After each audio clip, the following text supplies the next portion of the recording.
السلام عليكم ورحمة الله وبركاته. ازيكم عاملين ايه؟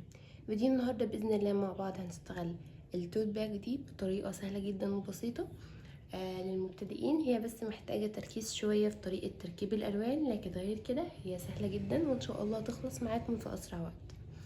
هي عبارة عن قاعدة مستطيلة زي ما انتوا شايفين كده، وبنرتفع عليها سطور ثبات، والتكنيك بتاعها هو تكنيك تابستري على الشكل ده. هي سهلة جدا وان شاء الله تعجبكم وتستفادوا من الفيديو. بس قبل ما نبدأ ما تنسوش تشتركوا في القناة لو انتم مش مشتركين، وتفعلوا زر الجرس عشان يوصلكم كل فيديو جديد. هو الخيط انا استعملت فيها مكرمية قطن، وده سمك الفتلة اللي انا استعملتها، واستهلكت مني حوالي 750 جرام خيط. استعملتها مع ابرة شومة مقاس 3.5 مليمتر. بالنسبة لمقاسها، هي مقاسها كويس متوسط، مش صغيرة ومش كبيرة، وتنفع في الدروس، تنفع في المصيف، تنفع لحاجات كتير. لشكل البطانة اهي، وعاملة لها سوستة داخلية، وعاملة لها جيب مكان ازاز المية. فبس هشرحها لكم النهاردة على مقاس صغير عشان الفيديو ما يطولش، بس بإذن الله هشرح كل الأفكار اللي فيها. فهستعمل في الفيديو خيط ناي مع إبرة مقاس 3 مليمتر وبس كده. تعالي بقى نبدأ.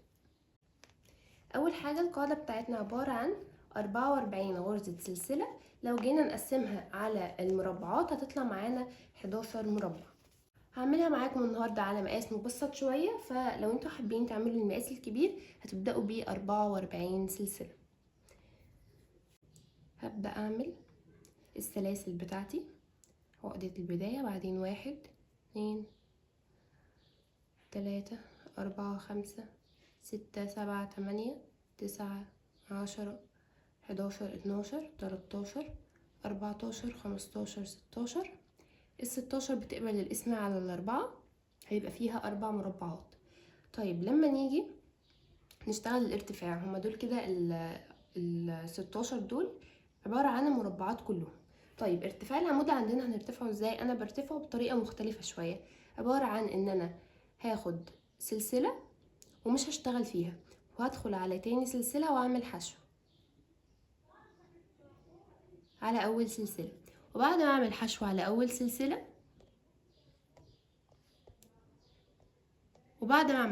اول سلسلة، هدخل في الحلقة الجانبية دي كده واشتغل كمان حشو. يعني احنا دلوقتي اشتغلنا اهو كده غرزة حشو، ففي ضلع هنا كده جانبي هدخل فيه واعمل عليه حشو. يبقى احنا كده ارتفعنا ارتفاع عمود من غير اي حاجة خالص. ده كده اول عمود معانا. هشتغل كمان 3 تاني، ده التالت، وهاجي على العمود الرابع مش هكمله لاخره، هشتغله كده عمود ناقص. وبعد كده اروح جايبه اللون الجديد معايا،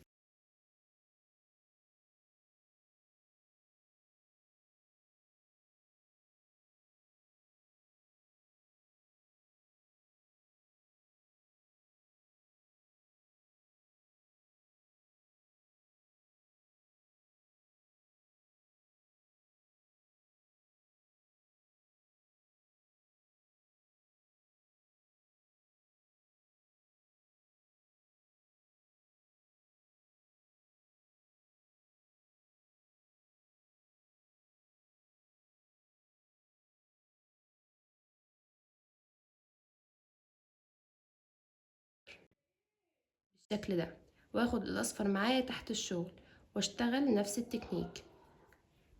1 2 3، والغرزة الرابعة هاخدها غير كاملة بالشكل ده واسحب باللون الاصفر واشتغل على اخر 4 عندي.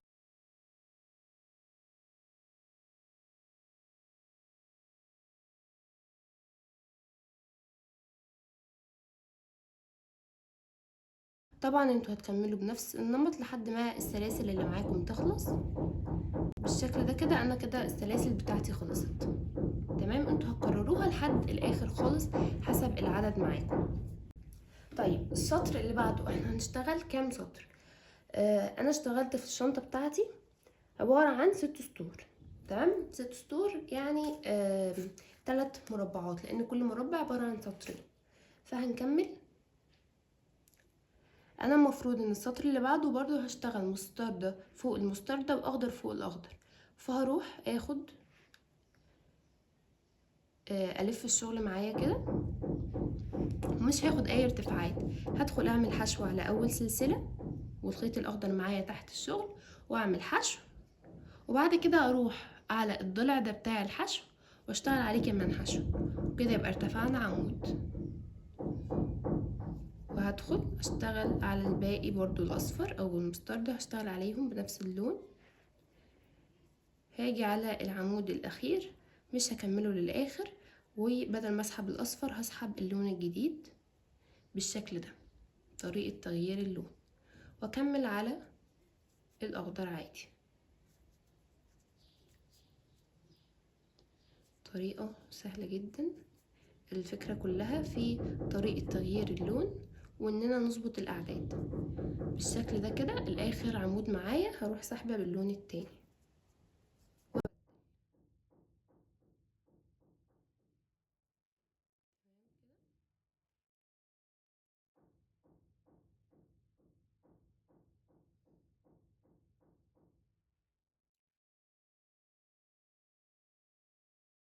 القاعدة بتاعتي عشان انا عملتها بمكرمية محتاجتش ان انا ادعمها، لان كان بيبقى فيه خيوط بالفعل مدعمة تحت الغرز، اللي هي الخيط اللي احنا بنغير لونه ده بناخده معانا تحت الغرزة، فهو ده برضو بيدي تدعيم كويس للمكرمية، فعشان كده انا ما دعمتهاش ببوري خالص، زائد ان انا بطنتها، فده كان طريقة كويسة يعني. هاجي على اخر غرزة عندي في السطر منساهاش، هي الغرزة الرابعة باللون الاخضر بالشكل ده. بس الفكرة ان انا في السطر التاني عندي مش هسحب الخيط الاخضر، لا، عشان هكمل السطر الجديد هعكس الالوان، فهروح سحبة اللون الجديد واقفل بيه الغرزة.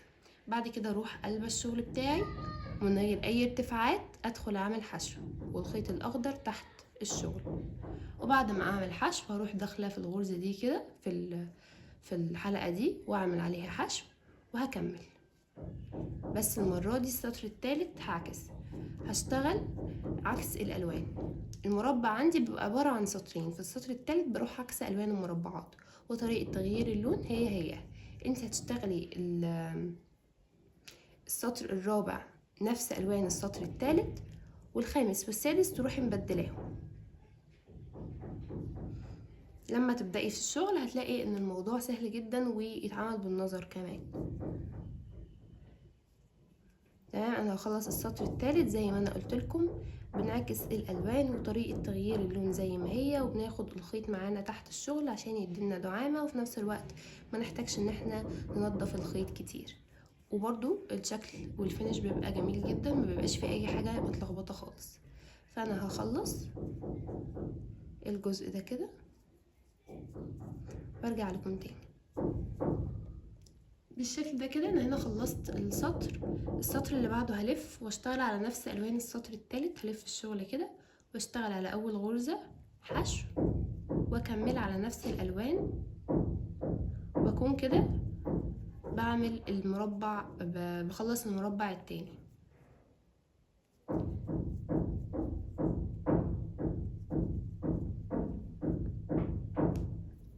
تمام، هشتغل بنفس الالوان وهكرر بقى الترتيب ده اللي هو بعد كل سطرين اغير اللون، هكرره لحد ما اخلص القاعده. انا قلت لكم انا في الشنطه بتاعتي كررته 6 سطور، يعني كررته 3 مرات عشان يعمل عندي 3 مربعات، لكن انا في المثال الصغير ده كرره مرتين بس.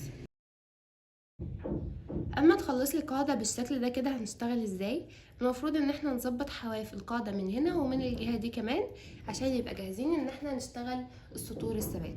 طيب هنجهزها ازاي؟ اول حاجه هناخد سلسله، مش هنفك الخيط، وهنيجي هنا وبرده معانا الخيط الاخضر تحت الشغل، هنشتغل على كل عمود جانبي عمودين. تمام، ده 1 2، وده العمود التاني اهو بنفس الدرجه بتاعته، ثانيه، عمودين، عشان يبقى عندنا لون اصفر من كل لون، او يعني اربع غرز من كل لون. بس لما اجي اسحب غرزة الحشو واما اجي ابدل للون الجديد هروح سحباها بالاخضر، واجي على المربعات الخضراء اشتغل عليها 4 حشو، 2 والجهة دي برضو 2، واكون كده خلصت الجزء ده. باخد سلسلة واقفة بمنزلقة على اول غرزة عندي من الجزء ده كده، كده اكون خلصت الجنب ده. بروح قص الشغل بتاعي وابدا الخيط من هنا، واكرر نفس الجزء ده اكرره هنا. لما تخلصي التكرار بتاعك هتكوني انت كده خلصتي القاعده. هنبدا نشتغل سطور الثبات بتاعه الشنطه اللي احنا هنمشي عليها بقى الطول اللي احنا حابينه. هنبتدي اول حاجه، هنيجي من هتبداي من اي مكان انت حابه عادي مش هتفرق. انا مثلا هبدا من هنا، بس ناخد بالنا ان احنا بنبدا من الغرزه اللي كان عليها منزلقه، اللي هي الغرزه الاولى في الاربعه. المربع ده لونه اخضر، احنا هنبدا باللون التاني المختلف بالشكل ده. هنرتفع طريقه الارتفاع اللي احنا واخدين عليها، بس المره دي هناخد سلسله، وبعد كده هنرتفع بنفس الطريقه ان احنا نعمل حشو، وبعدين نرجع على الحلقه دي ونعمل حشو. ده كده اول عمود. هاجي على باقي الاعمده هشتغل عليها برضو، واجي على العمود الاخير في الاربعه هروح مبدله اللون، هسحب اللون الاخضر واتنقل على المربعات الجديدة. هكمل عليها عكس الالوان زي ما احنا اخدنا في القاعدة. تمام. عايزين الخيط المستردة ناخده معانا تحت الشغل عشان يبقى سهل في ان احنا ننقل بين الوان الغرز بالشكل ده. خلصت الاربعة، غير اللون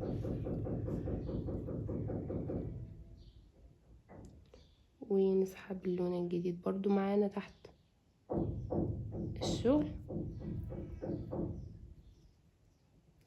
المهم ان احنا هنكرر الاربع مربعات او على حسب العدد معاكي، هنكررها لحد اخر السطر. تمام.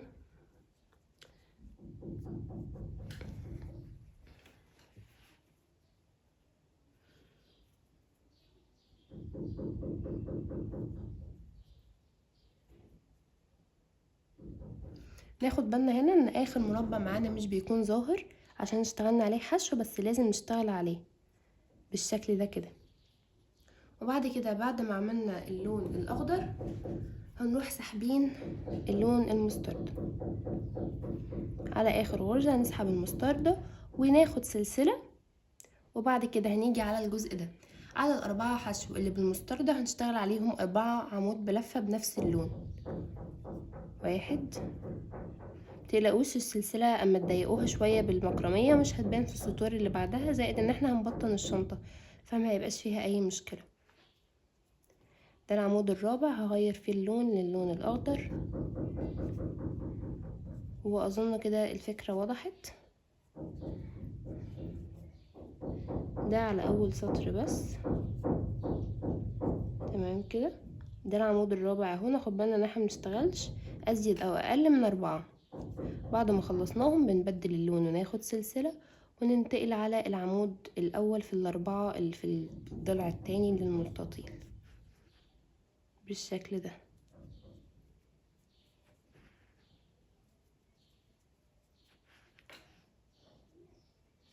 ده العمود الاخير، هنبدل اللون. طبعا بعتذرلكم على اي دوشة. هنكمل لحد الاخر. بعد ما نوصل للاخر هناخد سلسلة ونبدل الالوان ونكمل لحد نهاية السطر. هنشتغل نفس اللي احنا عملناه هنا الجهة التانية بالشكل ده كده. انا هنا خلصت، اخدت السلسلة المفروض باللون الاخضر وخلصت. المفروض ان انا اخد منزلقة على اللون الجديد اللون المستردة، فهروح اخد منزلقة عليه بالشكل ده. بس بدل ما اسحب اللون الاخضر هسحب اللون المستردة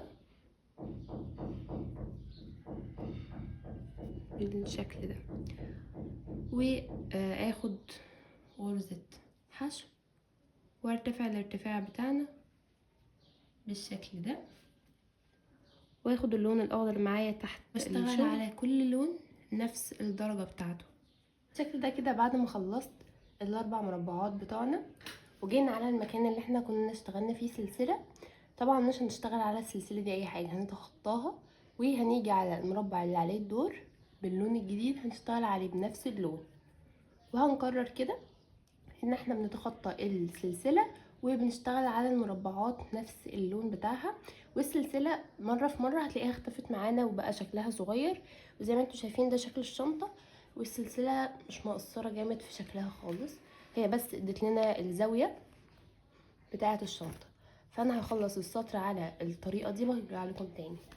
بالشكل ده كده انا هنا بعد ما خلصت السطرين اشتغلتهم عادي جدا بالطريقه اللي انا قلت لكم عليها. هنبدا في السطور اللي هي نخلف في الالوان، يعني احنا عندنا كل مربع بيبقى عباره عن سطرين، كل سطرين بنبدل في الالوان زي ما هو في الشنطه الاساسيه كده. فهنيجي في السطر ده هنشتغل على كل عمود عمود بطريقه عاديه جدا، مش هنشتغل فيها اي حاجه مختلفه خالص. اللي احنا بس هنعمله ان احنا هنبدل الالوان، هنشتغل فوق المستردة اخضر وفوق الاخضر مستردة، وهنكمل على باقي السطور كده كل سطرين بنفس اللون، وبعدها نرجع نبدل في الالوان. ومش هنشتغل اي حاجة على السلاسل خالص، شغلنا هيبقى كله على الاعمدة بس، وكل سطرين بنبدل الالوان. ودي هتكون بقى التكنيك بتاعنا اللي احنا هنمشي عليه، هنشتغل لحد الطول المناسب. في الشنطة انا قررت المربع 1 2 3 4 5 6 7 8 9 10 11 مربع، يعني 22 سطر. فهتشتغلوا بحسب الطول اللي انتوا حابينه وحسب الحجم اللي انتوا حابينه. وبعد كده هنبدأ نشتغل الدراعات. هنشتغل الدراعات ازاي؟ هي طريقتها يعني مفيش فيها شغل كتير قوي، بس برضو هشرحها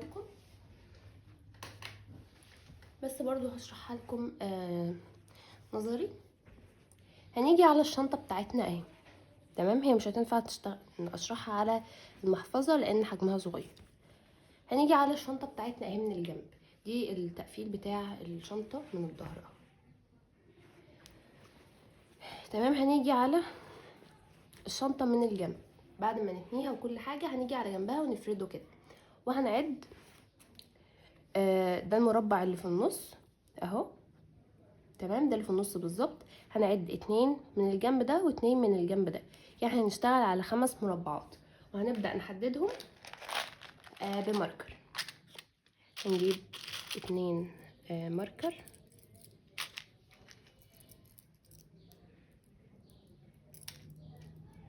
تمام، ونحدد بيهم الغرزة الرابعة من هنا والغرزة الرابعة من هنا. وهنشتغل اول حاجة سطر عادي جدا على ال5 مربعات بالشكل اللي انتوا شايفينه ده اهو. اول سطر عندنا بنشتغل سطر عادي جدا ثابت. تاني سطر بنبدأ نعمل تناقص، بنعمل على اول غرزتين تناقص وعلى اخر غرزتين تناقص. باقي الغرز عادية جدا، الفكرة بس في اول غرزتين واخر غرزتين بناخدهم تناقص. فبيبقى عندنا هنا مربع 3 ومربع 3 والباقي 4 أعمدة. على السطر اللي بعده بيبقى بنعكس الألوان، فهاخد على أول غرزتين تناقص، بعد كده عمود، وأكرر ال3 مربعات بتوعنا وأبدأ أخد عمود وتناقص.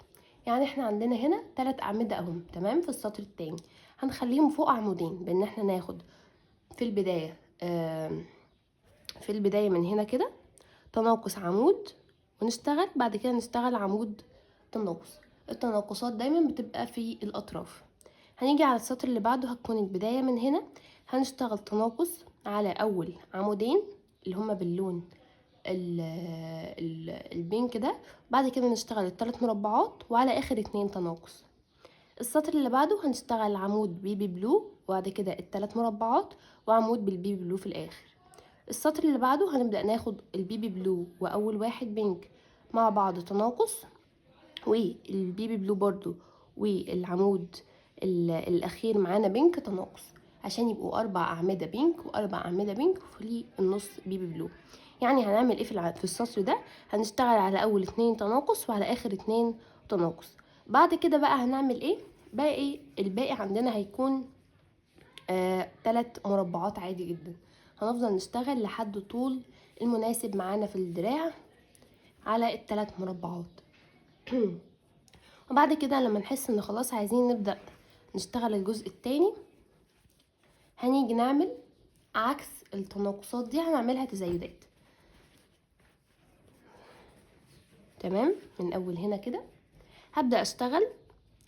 تلعبوا بقى في الالوان براحتكم عادي، بس هبدأ اشتغل على اول غرزة تزايد والغرزة اللي بعدها تزايد، واكرر بالشكل ده كده على اول غرزة واخر غرزة تزايد، اول غرزة واخر غرزة تزايد، اول غرزة واخر غرزة تزايد، لحد ما يبقى الناتج عندك في السطر كله من كل الالوان 20 عمود.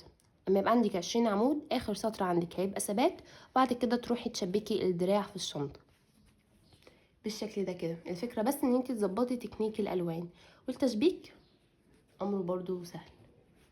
وبس دي كانت طريقة الشنطة. طريقة البطانة بقى هشرحها لك على السريع. ان انت هتفردي الشنطة معاكي كده، تمام، وهنبدأ ناخد بالمزورة طول من هنا لهنا، تمام، والعرض اقصد، والطول من هنا لحد نص القاعدة، ونزود حوالي 2 سنتي و2 سنتي عشان الخياطة تبقى ايه مريحة معانا. وبس دي كانت الطريقة. لو استفدتوا ما تنسوش تشتركوا في القناة عشان يوصل لكم كل فيديو جديد انا بنزله، واكتبوا لي تحت في الكومنتات لو عايزين ننفذ ديزاين معين. ابعتوا لي برضو الصورة على الانستجرام، او تكتبوا لي الديزاين في الكومنتات وانا هعمله لكم باذن الله. وبس كده، السلام عليكم ورحمة الله وبركاته. هشوفكم فيديو جديد على خير ان شاء الله.